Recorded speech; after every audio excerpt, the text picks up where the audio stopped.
डेरा गाजी खान से हमारे bureau chief गुलाम अकबर बोजदार की रिपोर्ट के मुताबिक डेरा कोट चौठा के इलाके कुंडेवाला में रात की तारीखी में होने वाली डकैती को पुलिस ने नाकाम बनाते हुए छीने जाने वाला ट्रैक्टर मोटरसाइकिल दौरान मुकाबला बरामद कर लिया। अहले इलाका ने पुलिस कारकर्दगी का सहारा गया। तफसील के मुताबिक डीएसपी कोट चौठा सर्कल अरशद खान रिंद की सुपरविजन में पुलिस थाना कोट चौठा एसएचओ तैयब सांघी एएसआई अल्लादित्ता की बेहतरीन कार्रवाई अल्लाह विसाया वल्द मोहम्मद रमज़ान कौम लाशारी सकना चाकुंडे वाला मोजा शाहली ने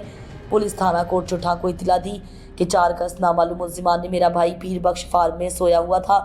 जिस पर मुल्जिमान ने मेरे भाई को बांध कर असलिया के जोर पर ट्रैक्टर और मोटरसाइकिल छीनकर फरार होने लगे, जिस पर मुकामी पुलिस ने नामालूम डकैत गैंग का मुहासरा करते हुए डकैती को नाकाम बनाया। मुल्जिमान ने पुलिस पार्टी पर फायरिंग कर दी, जिस पर पुलिस पार्टी ने भी दिफा करते हुए मुल्जिमान से 1 अदद ट्रैक्टर गाजी 1 अदद मोटरसाइकिल यूनिक बरामद करके मुल्जिमान के खिलाफ मुकदमा दर्ज करके कार्रवाई करते हुए बरामद कर लिए। अहले इलाका की पुलिस पार्टी की कोशिशों को सराहा गया।